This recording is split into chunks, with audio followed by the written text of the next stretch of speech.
Olá, eu sou Regina Assunção. Começa agora o P20 Entrevista. É um programa sobre a 10ª cúpula dos presidentes dos parlamentos do G20. Estamos aqui com a deputada mexicana Julieta Villalpando Riquelme. Muito bem-vinda, deputada. Muchas gracias. Eu gostaria de começar com uma curiosidade, deputada. Como é ser parlamentar em um país com outras mulheres presidindo poderes? Eu quero falar primeiro que eu estou muito contente por estar aqui com você hoje, no canal da Câmara dos Deputados, e eu me sinto muito lisonjeada, muito honrada, porque represento o Congresso da União dos Estados Unidos Mexicanos. Meu querido México, eu quero dizer que estar à frente de um congresso onde agora não somos 50% e 50% de homens e mulheres. Temos mais uma mulher, somos mais mulheres, pela primeira vez. E isso é algo muito importante, porque as políticas públicas precisam ter um rosto feminino. Porque as mulheres representam cidadãs e cidadãos que votaram em nós. E isso é algo muito bonito. E nestes momentos em particular, ficamos cheios de orgulho, porque pela primeira vez uma mulher preside o governo do México, a doutora Cláudia Sheinbaum Pardo. Então, imagine ter no executivo uma mulher. E no legislativo, somos mais mulheres. E, bem, no Poder Judiciário, atualmente, há uma mulher.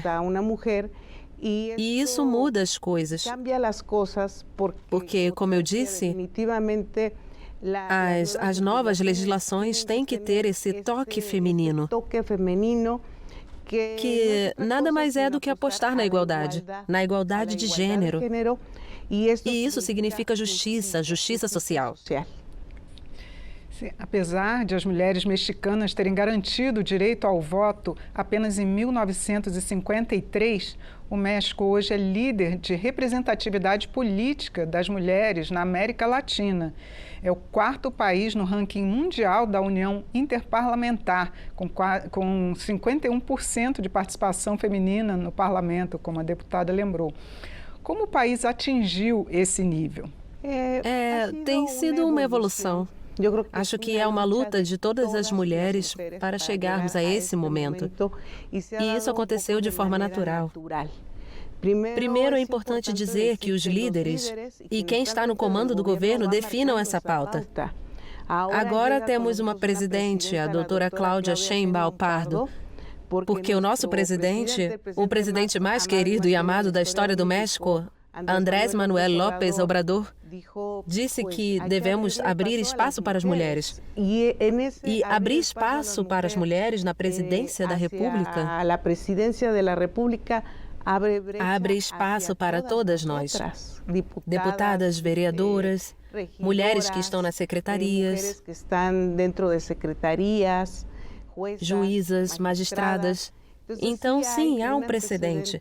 E para que as coisas mudem em um país, é necessário chegar a esses lugares de poder, onde as decisões são tomadas. Somente assim abrimos brecha para que as mulheres influenciem nas políticas públicas e sejam levadas em consideração e que isso se torne uma realidade, não só uma ideia, mas que se torne uma realidade. Sim. Nesta cúpula do P20 Brasil também se discutem os resultados e recomendações da primeira reunião de mulheres parlamentares que foi realizada em Maceió em julho último. Quais são os mais urgentes?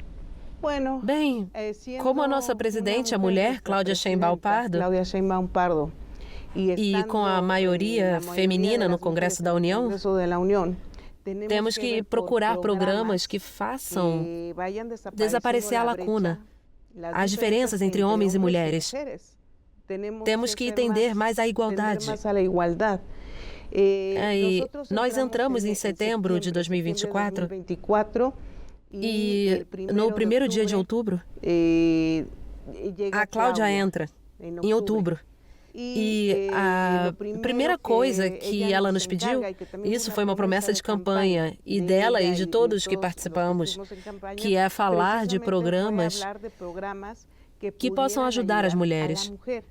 Há um programa que é muito sensível e, na realidade, ele simboliza a diferença entre um homem presidente e uma mulher presidente. E é um programa de apoio às mulheres de 60 a 64 anos. E o que é esse programa? É um apoio econômico dado às mulheres que estão sempre em casa e nunca receberam contribuição financeira pelas atividades que fizeram em casa e que não são poucas, desde tudo o que fazem dentro de casa, como comida, cuidar dos filhos, cuidar dos pais, dos idosos e também cuidar do marido quando ele está doente, enfim. Acabamos cuidando dos netos, das netas, e nunca houve uma contribuição, um reconhecimento. Agora, nossa presidente nos pediu que os programas sociais cheguem nesse reconhecimento. É o que é um direito, sabe? E isso está marcado na Constituição. São programas sociais, este em particular, que farão a diferença e erradicarão a pobreza dentro do nosso país. O debate sobre a valorização do trabalho de cuidados também cresceu no Brasil, que foi impulsionado por organizações internacionais. Então, este debate surgiu também no México. Sim. É sobre isso, dar valor às mulheres, que são praticamente elas que constroem a família. E são mulheres, Regina. Principalmente mulheres que não têm acesso aos estudos, que não têm preparo, que não têm ferramenta para progredir, que não tiveram acesso a um emprego por esse motivo. Mas elas têm trabalho, um trabalho de 24 horas, em casa. Por isso, nossa presidente disse, é hora de reconhecermos quem nunca teve essa visualização. E essa é a mulher entre 60 e 64 anos. Nesta cúpula são debatidos 3 temas, que é a luta contra a pobreza, o desenvolvimento sustentável e a construção de uma governança mundial. Na sua opinião, qual destes temas seria o problema mais importante? A luta contra a pobreza, definitivamente. E eu vou falar mais uma coisa. O nosso presidente, Andrés Manuel López Obrador, que acaba de terminar o mandato, e agora começa a segunda parte, com Cláudia Sheinbaum Pardo, sempre falou do combate à pobreza. E isso foi feito com programas sociais que dão uma remuneração, uma contribuição econômica às pessoas mais pobres, às pessoas mais desprotegidas, às pessoas que nunca tiveram nada. Que nós percebemos, Regina, que com esses programas houve uma mudança. Deixamos de ter 9 milhões de pessoas na pobreza. Isso com os dados muito claros que estão no Banco Mundial, com estudos sérios. Isso significa que quando ajudamos os mais pobres, toda a economia muda, o país muda, o movimento muda, há outra dinâmica. Há a vontade de estudar, de se preparar. Quando tem as coisas mais básicas, você pode avançar. Tem algumas reformas constitucionais que foram feitas no México e eu gostaria que a senhora falasse como elas avançaram. A primeira e a mais forte foi a nossa primeira reforma do Poder Judiciário, onde acreditamos que magistradas e juízas deveriam ser votadas, eleitas pelo povo. Isso, obviamente, não foi apreciado pelos juízes, nem pelos magistrados, que estavam lá há anos em uma posição de poder e também de abuso. Tudo que eles tinham já havia se transformado em abuso, com salários altíssimos, com os seus parentes em vários cargos. Era algo que já estava muito deteriorado. Já houve esta reforma? Já está em vigência? Sim, sim. Nós introduzimos essa reforma para mudar tudo isso, para tirar quem estava lá e dizer que agora esses cargos serão votados como o Poder Executivo. Isso é, o presidente, os deputados, as deputadas. Somos eleitos pelo voto do povo. Agora, esses cargos também precisam ser votados. Não é novidade, porque não há em outros países. Não acontece. Nós estamos marcando essa pauta e acreditamos que dará muito certo. Essa foi uma promessa de campanha da nossa presidente Cláudia Sheinbaum. E ao fazer essa promessa, o povo decidiu votar nela. Ou seja, tem o aval do povo. Deputado, a senhora podia explicar melhor como está o funcionamento dessa reforma na área judiciária? Primeiro, fizemos assembleias cidadãs, em colônias, em municípios, em todos os estados da República. A participação das cidadãs e os cidadãos foi fundamental. Nós discutimos com especialistas, estudantes, acadêmicos, políticos, gente comum que opinava sobre essa legislação. E percebemos que o povo foi a favor, tendo essa boa avaliação e aceitação. Foram consultados? Sim, o povo foi consultado, sim. E com base nisso, o pedido do povo foi levado ao Congresso da União e assim foi feita a reforma do Poder Judiciário. Sim. Foi uma votação. A maioria votou e a maioria ganhou. A maioria ganhou. Sim.